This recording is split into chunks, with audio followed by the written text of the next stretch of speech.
Meski ceritanya terasa panas dan bikin salah fokus dan membuat tegang bagian bawah Anda, tapi tetap aman untuk semua umur. Kalau kalian suka dengan cerita ini, jangan lupa untuk tekan tombol subscribe, supaya kalian tidak ketinggalan cerita-cerita seru berikutnya. Jangan lupa juga untuk like agar kami semakin semangat membuat kisah-kisah menarik lainnya. Dan tulis pendapat kalian di kolom komentar tentang bagian mana yang paling bikin kalian ikut hanyut dalam alur cerita ini. Nama saya Rina. Saya seorang karyawan baru yang baru saja bergabung dengan sebuah perusahaan media digital besar di kota ini. Sebagai seorang lulusan jurusan komunikasi, saya merasa sangat beruntung bisa diterima di perusahaan yang terkenal ini. Semuanya tampak sempurna, mulai dari ruang kerja yang modern hingga budaya kerja yang inovatif. Namun, ada satu hal yang saya pikirkan setiap hari sejak saya mulai bekerja di sini. Majikan saya, Atika, kepala divisi saya, adalah seorang wanita yang cantik dan cerdas. Dia bukan hanya dikenal karena penampilannya, tetapi juga karena kecakapannya dalam memimpin tim. Pada usia 32 tahun, Atika sudah menduduki posisi yang sangat penting dalam perusahaan ini. Di luar pekerjaannya yang luar biasa, dia juga dikenal sangat bijaksana dan peduli pada orang-orang yang bekerja di bawahnya. Saya mengagumi cara Atika mengelola tim dan bagaimana dia bisa menciptakan lingkungan kerja yang menyenangkan bagi semua orang. Namun, meskipun saya sangat mengaguminya, saya tetap merasa cemas saat pertama kali bekerja dengannya. Rasanya seperti ada jarak yang tak terjangkau. Bagaimana saya bisa bersaing dengan kecerdasannya dan bagaimana saya bisa mendapat tempat di tim yang sudah begitu solid? Hari pertama saya bekerja di kantor terasa sangat membingungkan. Di antara semua orang yang tampak begitu berpengalaman, saya merasa seperti ikan kecil yang baru saja terjun ke lautan yang luas. Semua orang tampak sibuk dan tampaknya sudah sangat mahir dengan teknologi yang digunakan di kantor. Namun, saya berusaha untuk tetap tenang dan belajar dari mereka yang lebih berpengalaman. Di tengah kegelisahan saya melihat Atika. Dengan penampilannya yang sederhana namun elegan, dia selalu tampak sangat tenang. Dia adalah sosok yang penuh wibawa, namun tak ada kesan jarak yang jauh antara dia dan orang-orang di sekitarnya. Saya merasa sangat terkesan melihat bagaimana Atika memimpin rapat-rapat penting dan berinteraksi dengan semua orang, termasuk saya, yang hanya seorang pemula. Pada suatu pagi, saya diberi tugas untuk membantu menyiapkan materi presentasi untuk klien besar. Saya merasa sangat cemas karena ini adalah tugas pertama saya yang sangat penting. Namun, ketika Atika melihat betapa gugupnya saya, dia menghampiri saya dengan senyum ramah. "Rina, kamu tenang saja. Ini bukan hal yang sulit. Kamu hanya perlu percaya diri dan mengandalkan kemampuanmu. Kita bisa melakukannya bersama," katanya. Suaranya lembut namun penuh keyakinan.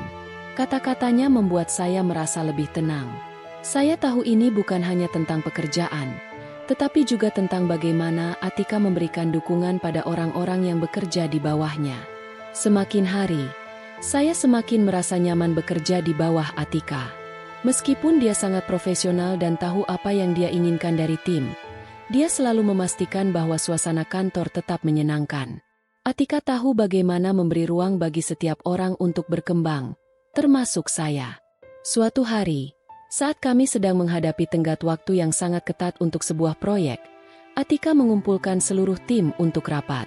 Semua orang tampak cemas dan sedikit tertekan, karena tugas yang kami hadapi cukup menantang. Namun, Atika dengan bijaksana mengubah suasana rapat menjadi lebih ringan. "Dengar, teman-teman, kita semua tahu betapa pentingnya proyek ini, tapi kita juga harus ingat bahwa kita tidak bisa bekerja dengan baik kalau stres. Jadi, mari kita lakukan ini dengan kepala dingin. Kalau ada yang merasa kewalahan, beritahu saya. Kita di sini untuk saling mendukung," ujar Atika dengan senyum yang menenangkan. Saya merasa sangat diberdayakan oleh kata-katanya. Tidak ada perasaan tertekan, tidak ada intimidasi. Sebaliknya, saya merasa lebih semangat untuk bekerja dan memberi yang terbaik. Atika memang tahu bagaimana cara menciptakan lingkungan yang nyaman dan produktif, yang membuat saya merasa tidak hanya dihargai, tetapi juga didukung dalam setiap langkah saya. Dukungan tanpa batas. Sebagai seorang pemula, saya masih banyak belajar. Namun, Atika tidak pernah mengabaikan saya meskipun saya baru di tim ini. Dia selalu memberikan umpan balik yang konstruktif dan terus-menerus mendukung saya untuk berkembang. Setiap kali saya merasa kesulitan dalam tugas tertentu, dia dengan sabar menjelaskan apa yang harus saya lakukan dengan cara yang mudah dimengerti. Pada suatu malam, saat kami sedang lembur, saya merasa sangat kelelahan. Proyek yang sedang kami kerjakan memang sangat menuntut, dan saya mulai meragukan kemampuan saya untuk menyelesaikan semuanya. Melihat saya yang mulai kelelahan, Atika mendekat dan bertanya, "Rina, kamu oke? Jika kamu merasa terlalu banyak beban, kita bisa atur ulang jadwal kerjanya." Saya tersenyum dan menggelengkan kepala. "Terima kasih, Atika. Saya hanya butuh sedikit waktu untuk beristirahat. Saya akan baik-baik saja." Atika menepuk bahu saya dengan lembut. "Kamu selalu bisa mengandalkan saya kalau ada masalah. Tidak perlu merasa sendiri. Kita tim. Rina, jangan takut untuk meminta bantuan jika memang perlu." Kata-kata itu menguatkan saya. Tidak banyak atasan yang bisa memberi rasa nyaman seperti yang Atika berikan. Dia tidak hanya memimpin dengan tegas, tetapi juga dengan empati yang tinggi. Hal itu membuat saya semakin yakin bahwa saya berada di tempat yang tepat. Tempat yang bisa membantu saya berkembang dan merasa nyaman. Selain pekerjaan, Atika juga selalu berusaha menjaga hubungan baik dengan semua anggota timnya. Pada suatu kesempatan, setelah selesai